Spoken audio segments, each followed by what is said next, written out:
नमस्कार दोस्तों, हमारे short hand lab Prayagraj channel पर आप सबका एक बार फिर से पुनः बहुत बहुत स्वागत है।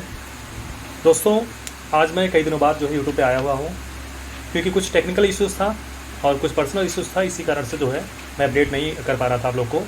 लेकिन आज एक साथ कई बातें, कई वैकेंसीज़ को लेकर के और कुछ एक्स्ट्रा जानकारी मैं आप सबको प्रोवाइड करूँगा। तो मैं यही कहूँगा कि वीडियो के लास्ट से जुड़े, क्योंकि मैं अलग से वीडियो फिर से अपलोड अभी के टाइम में नहीं करूँगा। इसी में कई जानकारी आपको एक साथ उपलब्ध करवा दूंगा। तो प्रयास करें कि इस पूरी वीडियो को लास्ट तक देखें। और इसमें मैं स्टेप बाय स्टेप मैं बता देता हूँ क्या क्या मैं बताऊँगा। इलाहाबाद हाई कोर्ट एपीएस की वैकेंसी, आरओ की वैकेंसी कब आ रही है, इसकी एग्जैक्ट जानकारी मैं आपको दूंगा। और साथ ही साथ गुजरात हाई कोर्ट में वैकेंसी आ चुकी है, उसका क्या प्रोसीजर है उसके बारे में पूरी जानकारी दूंगा। और साथ ही साथ यूपी डिस्ट्रिक्ट कोर्ट का जो अभी हाल फिलहाल में 2 दिन पहले एग्ज़ाम कंडक्ट हुआ है, उसकी कट ऑफ क्या रहने वाली है, फाइनल कट ऑफ क्या रहने वाली है और क्या कंडीशन है। क्योंकि काफ़ी बच्चों का रिव्यू लिया गया है और लाइव रिव्यू लिया गया है और उनसे जानकारी प्राप्त हुई है कि क्या उनका प्रोसीजर था एग्ज़ाम का और क्या उन्होंने किया है एग्ज़ाम हॉल में। ओके, तो ये सारी जानकारी मैं आप सबको दूंगा और कुछ एक्स्ट्रा भी जानकारी मैं दूंगा, जैसे कि आपको राजस्थान हाई कोर्ट के वैकेंसीज़ के बारे में भी कुछ अपडेट है, उसके विषय में भी मैं आपको बताऊँगा। तो यही प्रयास करें कि वीडियो को लास्ट तक ज़रूर सुनें। ओके, तो सबसे पहले मैं बात करूंगा वैकेंसीज़ के बारे में। कट ऑफ तो लास्ट में बताऊंगा कट ऑफ क्या है। सबसे पहले वैकेंसी जान लीजिएगा। पहली बड़ी वैकेंसी आई हुई है गुजरात हाई कोर्ट से। गुजरात हाई कोर्ट से सबसे बड़ी पोस्ट आ चुकी है आज के दिन में। नंबर ऑफ पोस्ट की संख्या जो है उन्होंने 2 हिसाब से बांट रखा है। एक इंडस्ट्रियल कोर्ट्स और लेबर कोर्ट्स के लिए, जो कि इंग्लिश स्टेनोग्राफर की एक पोस्ट है, मात्र एक पोस्ट इंग्लिश स्टेनोग्राफर की है। गुजराती वालों के लिए है 8 पोस्ट है, जो कि क्लास सेकंड के लिए है। और गुजराती स्टेनोग्राफर क्लास 3 के लिए है 40 पोस्ट। ये बात हुई आपकी इंडस्ट्रियल कोर्ट्स या लेबर कोर्ट्स के बारे में। स्टेट ऑफ गुजरात के अंतर्गत जो कंडक्ट होता है एग्ज़ाम, और उसी में आपकी ज्वाइनिंग ही होगी। और इसी में गुजरात हाई कोर्ट के अंतर्गत सबॉर्डिनेट कोर्ट्स जितने आते हैं, जितने यहाँ के जिला न्यायालय हैं, उसमें वैकेंसीज़ की संख्या जान लीजिएगा। इंग्लिश स्टेनोग्राफर की जो सेकेंड ग्रेड की पोस्ट आई है वो 53 पोस्ट आई हुई है। इंग्लिश स्टेनोग्राफर की सेकेंड ग्रेड की पोस्ट 53 पोस्ट है और गुजराती में आपकी 79 पोस्ट है सेकेंड क्लास की। और इसी कैटेगरी में, सबॉर्डिनेट कोर्ट्स की कैटेगरी में ही, इंग्लिश स्टेनोग्राफर की जो पोस्ट है वो 98 पोस्ट है ग्रेड 3 वालों की।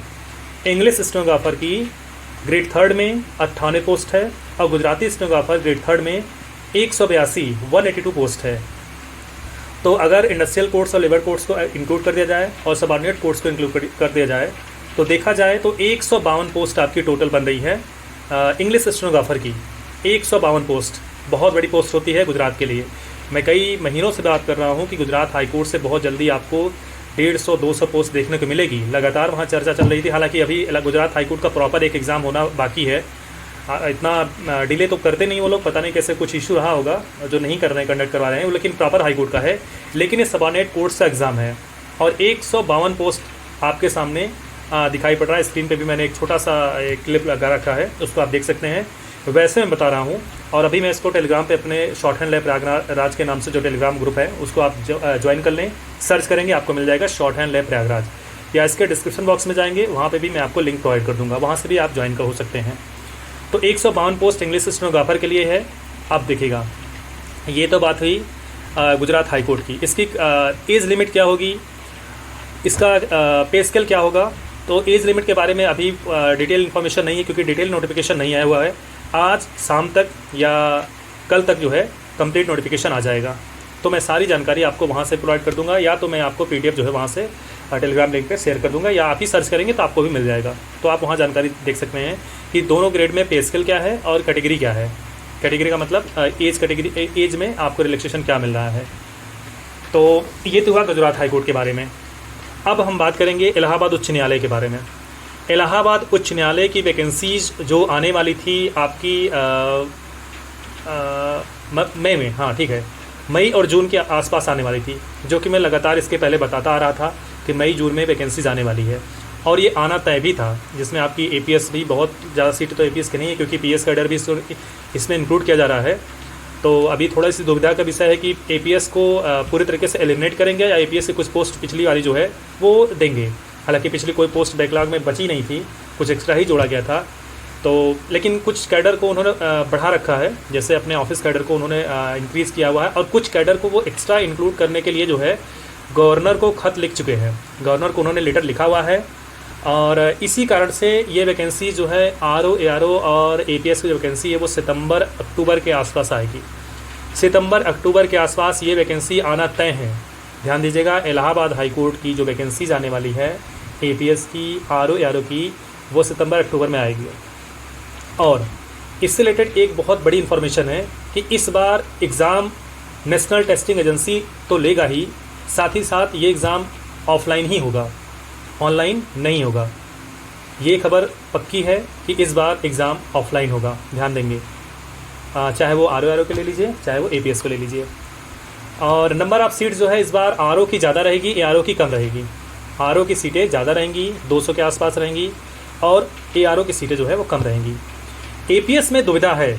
एपीएस में 30 या 35 सीटें अभी समझ में आ रहा है कि एपीएस में इतनी आएगी, लेकिन पीएस कैडर भी जुड़ेगा। पीएस यदि आ गई तो पीएस में 120 की स्पीड, पहली बात तो आप ध्यान देंगे। और कुछ रिटर्न का सिलेबस भी ये जो है एक्स्ट्रा बढ़ाएंगे, रिटर्न में एक्स्ट्रा कुछ न कुछ इंक्लूड करेंगे। और वो क्या इंक्लूड करेंगे वो तो भविष्य के विषय है कि बाद में नोटिफिकेशन क्या आएगा वो तो देखते हैं क्या जोड़ते हैं, वो तो सारी जानकारी आप खुद ही प्राप्त करेंगे कहीं न कहीं से। लेकिन यह है कि पीएस कैडर की पोस्ट भी आएगी, ये भी पक्की न्यूज़ है। क्योंकि अभी 4 दिन पहले इन्होंने लेटर्स लिखा है कि हमारे यहाँ लगभग 705 और 1303 इतने पदों की ज़रूरत एक्स्ट्रा पड़ गई है काम करने के लिए। तो इतने एक्स्ट्रा पद बढ़ाए जाएंगे, जिसमें जो है कुछ महत्वपूर्ण पद हैं, जैसे कि 14 जो है इसमें एक्स्ट्रा, जैसे 1 रजिस्ट्रार को 3 संयुक्त रजिस्ट्रार बढ़ाए, 6 सहायक रजिस्ट्रार बढ़ाए जाएंगे। ये तो ऑफिस कैडर वाले हो गए। अब इनके साथ अगर ये बढ़ रहे हैं तो छोटे पद जो हैं वो भी इंक्लूड किए जाएंगे। तो टोटल मिला जुला करके 700 और 1300 लगभग 2000 पदों का सृजन नया किया जाना है। अब इनका पद पहले बढ़ा दिया जाएगा, ये पद पहले बढ़ जाएंगे, इसके बाद जो वैकेंसी जो है वो सितंबर अक्टूबर तक आपको एपीएस को देखने को मिलेगी। ये प्रक्रिया हुई एपीएस के बारे में पूरी जानकारी। और भी कुछ जानकारी यदि आपको चाहिए हो सकता है मैं आपको इस समय जो बता रहा हूँ, कुछ चीज़ें जो है दिमाग से वो स्लिप हो रही हैं, नहीं बता पा रहे हैं, तो उसको आप कमेंट बॉक्स में करिएगा, मैं आपको वहाँ पर भी इन्फॉर्मेशन दे दूँगा। या टेलीग्राम पे करिएगा, यूट्यूब पर मत करिएगा, टेलीग्राम पे जानकारी लिया करिए, क्योंकि यूट्यूब पर जल्दी मैं आता नहीं हूँ और टेलीग्राम पे अक्सर मैं विजिट करता हूँ। तो टेलीग्राम पे जाया करिए, वहाँ पे आप कुछ भी पूछना हो तो पूछ लिया करिए। मैं नहीं उपलब्ध होऊंगा तो कोई ना कोई बच्चा आपको जो है जानकारी उपलब्ध करवा देगा। ओके, तो ये तो जानकारी हुई इलाहाबाद हाई कोर्ट के विषय में, एआरओ, आरओ और कंप्यूटर असिस्टेंट और साथ ही साथ एपीएस के बारे में। अब बात करते हैं इलाहाबाद हाई कोर्ट का जो एग्ज़ाम कंडक्ट हुआ है सबऑर्डिनेट कोर्ट्स का, उसके बारे में। बहुत ही महत्वपूर्ण सूचना है और बहुत ही परफेक्ट अपडेट है, मैं आपको दूंगा कि क्या कट ऑफ रहने वाली है। तो पहली बात तो समझेंगे, कल का मैंने रिव्यू लिया था, लाइव रिव्यू लिया था, लगभग 50+ बच्चे जो है उसमें लाइव रिव्यू दिए और उन्होंने अपना ओपिनियन रखा। और वो कैंडिडेट्स थे जो क्लास में जुड़े थे, वो अच्छे कैंडिडेट्स थे, वो कोई बाहर के कैंडिडेट्स नहीं थे। ज़्यादातर मैं उन कैंडिडेट्स को जानता हूँ और बहुत सारे बच्चे मेरे क्लास के थे जिनको मैंने आज सालों से मैंने पढ़ाया है। तो उनके लिखने की शैली, उनके पढ़ने की शैली वो मुझे पता है कि कहाँ तक उनका लेवल है और कहाँ तक वो लिख सकते हैं मैटर। तो 50+ बच्चों का रिव्यू लेने के बाद ये अनुमान लगाया गया है कि जिस हिसाब से इंग्लिश स्टेनोग्राफर की पोस्ट आई थी, 305 पोस्ट है, उस हिसाब से कैटेगरी को अगर देखा जाए तो किसी का इंग्लिश टाइपिंग गड़बड़ गई है, बहुत कम ही बच्चे हालांकि कि इंग्लिश टाइपिंग वाले जिनका गड़बड़ गया है। हिंदी जो टाइपिंग उनका हुआ है लगभग बच्चों का थोड़ा बहुत कहीं ना कहीं प्रॉब्लम क्रिएट हुआ है लगभग बच्चों का। और उसमें प्रॉब्लम क्या क्रिएट हुआ है मैं आपको बता देता हूँ कि नेशनल टेस्टिंग एजेंसी के माध्यम से जो भी एग्ज़ाम कंडक्ट करवाए जा रहे हैं पिछले कई सालों से, उसमें स्पीड का जो जिक्र होता है स्पीड का, कि आप 25 वर्ड पर मिनट, 30 वर्ड पर मिनट, 40 वर्ड, 50 वर्ड, जो जिस चीज़ का भी जिक्र हो कि इतनी स्पीड पे आपको लेके चलना है। ये देखिए एपीएस में जिक्र नहीं था, एपीएस में कहीं भी स्पीड का जिक्र नहीं था, वो वहाँ पे सिर्फ समय का जिक्र था कि आपको 500 का मैटर मिलेगा, 15 मिनट में टाइप करना है। यहाँ पे स्पीड की बात ही नहीं थी, आप उसको 15 मिनट में करिए, 14 मिनट में करिए, 15 मिनट में धीरे धीरे आराम से करिए, वो आपका विषय था, उसमें स्पीड का जिक्र ही नहीं था। लेकिन आरओ में और कंप्यूटर असिस्टेंट में, जिसमें और भी एग्ज़ाम जो एनटीए कंडक्ट करवा रहा है, उसमें स्पीड का जिक्र है। तो वो भी नेट स्पीड देखेंगे, आपकी नेट स्पीड क्या आ रही है। अगर आप जो है 10 की स्पीड से टाइप कर रहे हैं, हिंदी टाइपिंग या इंग्लिश टाइपिंग 10 की स्पीड से टाइप कर रहे हैं, अब अगर आप 10 स्पीड की टाइप करते करते 10 मिनट में आपने टाइप किया मैटर, तब भी तो आपकी स्पीड उतनी नहीं आई, क्योंकि आपने 10 के साथ कांस्टेंट 10 मिनट तक आप पहुँचे हुए अपने मैटर तक, भले आप समाप्त कर लीजिए मैटर। तो उसमें आप एक्यूरेसी भी देखते हैं, वो सॉरी एग्जामिनेशन जो है कमीशन वो एक्यूरेसी भी आपके देखेगा कि क्या एक्यूरेसी के साथ आपने मैटर किया हुआ है, उसके बाद वो नेट स्पीड निकालेगा। तो जिन लोगों ने ऑटो सबमिट मोड पे रखा था, अगर आपने 5 मिनट में डिक्टेशन 5 मिनट में टाइपिंग समाप्त कर लिया है, हिंदी टाइपिंग को अगर आपने 5 मिनट में समाप्त कर लिया है, 6 मिनट में, 7 मिनट में, 8 मिनट में, किसी मिनट में आपने समाप्त किया है, कहने का मतलब 10 मिनट के अंदर समाप्त किया है। अगर आपने मैनुअली सबमिट नहीं किया है, मैनुअली कहने का मतलब अपने आप से मतलब खुद स्वतः, ये नहीं कि आप कंप्यूटर मोड पे कि आराम से वो 10 मिनट पूरा हो जाएगा, ऑटो सबमिट हो जाएगा। ऑटो सबमिट नहीं, मैनुअली सबमिट, आप सबमिट करें, तब तो आपकी स्पीड आने के चांसेस सबसे ज़्यादा हैं। और वही स्पीड आती भी है, क्योंकि ग्राफ आपने देखा होगा ऑनलाइन, जब आप टाइप करते हैं मैटर को, तो ग्राफ टाइपिंग का जब आप रुक जाते हैं, कितना भी तेज़ आप टाइप करिए, जब टाइपिंग उंगलियां आपकी चलती रहती है तो ग्राफ तेज़ी से बढ़ता है, आपकी स्पीड 45, 48, 50, 52, 56, 60 ऐसे जाती है। लेकिन जैसे आप 1 मिनट के लिए रुक जाते हैं या कुछ काम या ऐसे रुक गए, उंगलियां आपकी रुक गई, ग्राफ तेज़ी से नीचे गिरता है, तो आपकी स्पीड वहाँ से जो है मिनिमाइज़ होने लगती है। यही प्रोसीजर एनटीए का भी है। जैसे ही आप जो है 6 मिनट, 7 मिनट, 8 मिनट में डिक्टेशन अपना टाइपिंग समाप्त करते हैं, टाइपिंग समाप्त करने के बाद जब आप मिलाने जाते हैं मैटर को, तो उस समय मिलाते तो हैं ठीक, आप एक्यूरेसी अपना सही कर रहे हैं, लेकिन स्पीड का जो ग्राफ है वो तेज़ी से नीचे गिर रहा है, तो आपका जो 25 वर्ड पर मिनट है वो तो आ ही नहीं रहा है। और उन्होंने स्पष्ट लिखा है कि आपको 10 नंबर क्वालिफाई करना है। 10 नंबर क्वालिफाई इस बेस पे करना है कि आपको 25 वर्ड पर मिनट भी रखना है।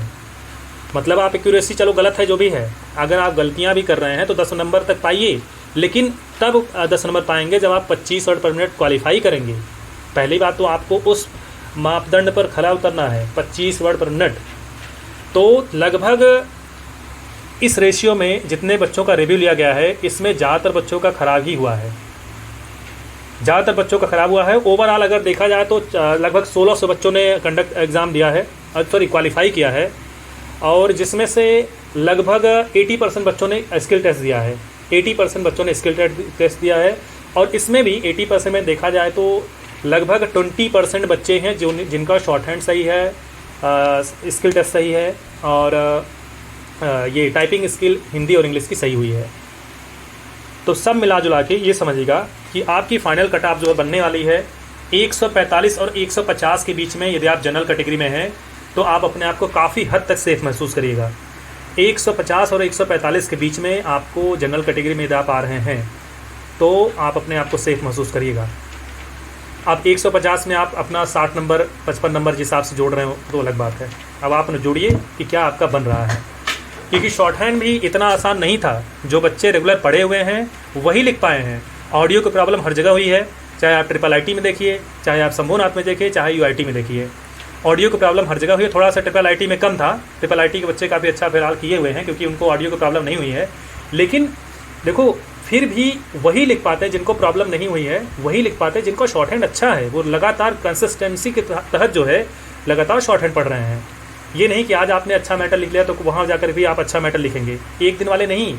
जो लगातार महीनों दर महीनों उसी तरीके से प्रैक्टिस किए हुए हैं उन्हीं का शॉर्ट हैंड अच्छा गया है, सबका नहीं गया। तो इस कैटेगरी में मात्र 20% बच्चे हैं, 20% बच्चे हैं जिनका शॉर्ट हैंड अच्छा गया है। और ये आज का रिकॉर्ड यूपी डिस्ट्रिक्ट कोर्ट का नहीं है, ये सालों दर सालों पिछला रिकॉर्ड आप देख लीजिएगा कहीं किसी भी एग्ज़ाम का, तो सबका स्किल टेस्ट अच्छा जाता नहीं है। आप बाहर क्लास में लिखिए, आप अपने दोस्तों के बीच में लिखिए, अपने घर पे लिखिए, वो लिखना अलग हो जाता है, यूट्यूब पे लिखना अलग हो जाता है, एग्ज़ाम हॉल का प्रेशर अलग होता है। तो 145 और 150 के बीच में जनरल को रखिएगा, और 140 और 145 सॉरी 140 और 145 के बीच में आप OBC में रखिएगा। हालांकि OBC की कुछ बढ़ भी सकती है, 1-2 नंबर आगे पीछे, तो इसी का आसपास आप समझिएगा। इतना अगर आपका बन रहा है तो आप सिक्योर जोन में रहेंगे, और करना भी चाहिए। और यदि NTA ने 305 सीटों को फिलअप कर दिया है, करना तो चाहिए, क्योंकि ये आदेश जो है सुप्रीम कोर्ट का था कि इतनी वैकेंसीज फिलअप करिए वहाँ पर सबऑर्डिनेट कोर्ट्स में, तो इस हिसाब से तो NTA को कर देना चाहिए। अगर वो कर रहे हैं तो कैटेगरी को उनको अपने क्राइटेरिया को गिराना पड़ेगा। हालांकि अभी तक का रिकॉर्ड है ज़्यादा क्राइटेरिया NTA गिराता नहीं है, लेकिन यदि वो लेना चाहेगा, अगर 305 सीटों को फिलअप करना चाहेगा, तो ये मान कर चलिए कि 140 से अगर नीचे भी आपका मार्क्स बन रहा है और उतना वो ले रहे हैं तो कोई बड़ी बात नहीं है। और उनको लेना ही पड़ेगा। 20% के ऊपर भाई बच्चे उतना क्वालिफाई नहीं कर रहे हैं। ज़्यादातर बच्चे तो टाइपिंग में फेल हो रहे हैं। 25 वर्ड पर मिनट निकालना मुश्किल हो गया। अगर एनटीए ने ये नियम लगा दिया, आप अपने एडमिट कार्ड पर देखिए, उन्होंने स्पष्ट लिखा है, ध्यान से देखिए, बहुत सारे बच्चे ये चीज़ पढ़े नहीं हैं, उनको इस चीज़ का नुकसान हुआ है। उन्होंने देखा नहीं कि हमको मैनुअली सबमिट करना था या ऑटो सबमिट पर रखना था। तो मैंने तो अपने क्लास में बच्चों को सबको बता रखा था कि कैसे आपको टाइप करना है। उन्होंने उस तरीके से किया भी है और अनुमान है कि इस बार रिजल्ट भी अच्छा देंगे वो सारे स्टूडेंट्स। अच्छा, ये तो हुआ आपके इसके कट ऑफ के बारे में।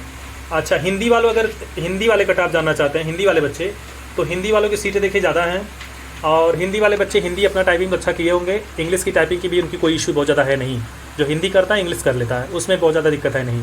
तो इसी का लमसम उनकी कट ऑफ समझिएगा, इससे कम ही समझिएगा, ज़्यादा नहीं है, क्योंकि आपकी सीटें जो है 800 सीटें हैं, बहुत सीटें होती हैं और उससे नीचे ही रखिएगा अपने आप को।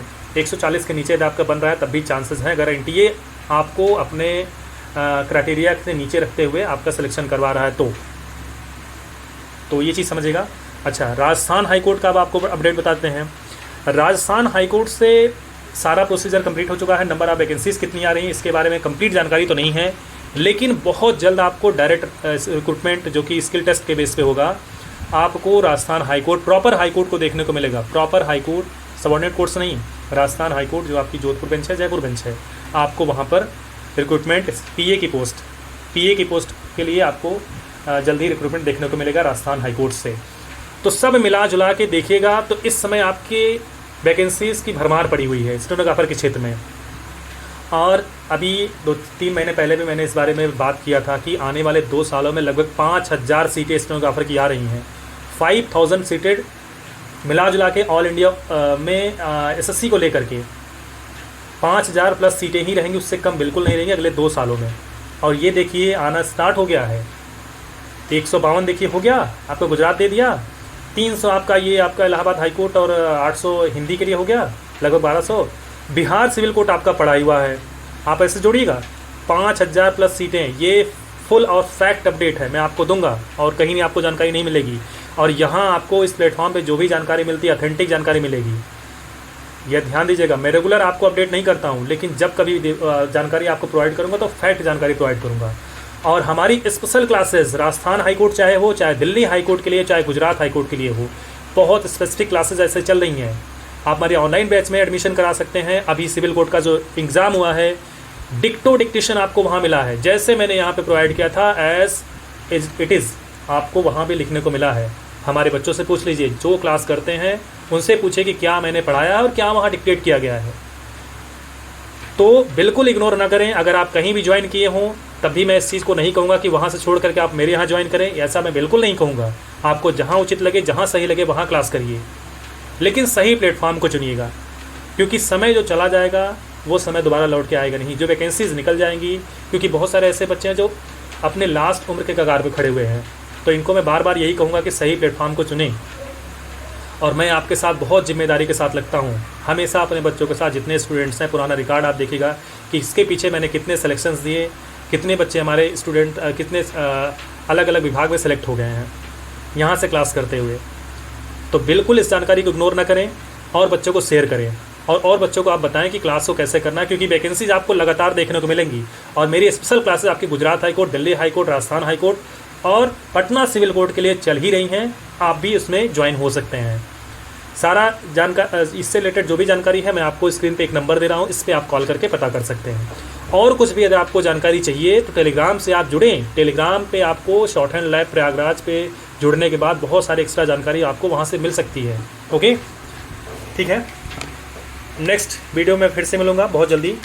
देखिए कुछ टेक्निकल इश्यूज़ था, इसी वजह से मैं वीडियो नहीं बना पा रहा था, कुछ बहुत ही अलग ही टाइप का इशू हो गया था, लेकिन ठीक है, अभी सब कुछ सामान्य धीरे धीरे होने लगा है और इस तरीके से मैं आपको आगे अपडेट दूंगा। Thank you so much. कोई जानकारी चाहिए आप टेलीग्राम से जुड़ें, short hand lab Prayagraj search करें, यूट्यूब पे सर्च करें, अपने दोस्तों के साथ शेयर करें, लाइक करें। वीडियो को लाइक ज़रूर करिएगा। अगर आप लाइक नहीं करेंगे तो मेरा मोटिवेशन नहीं होगा, और मेरा मोटिवेशन नहीं होगा तो मैं आपको वीडियो कैसे बना के दूंगा। समझ रहे हैं आप चीज़ को? Okay, thank you so much.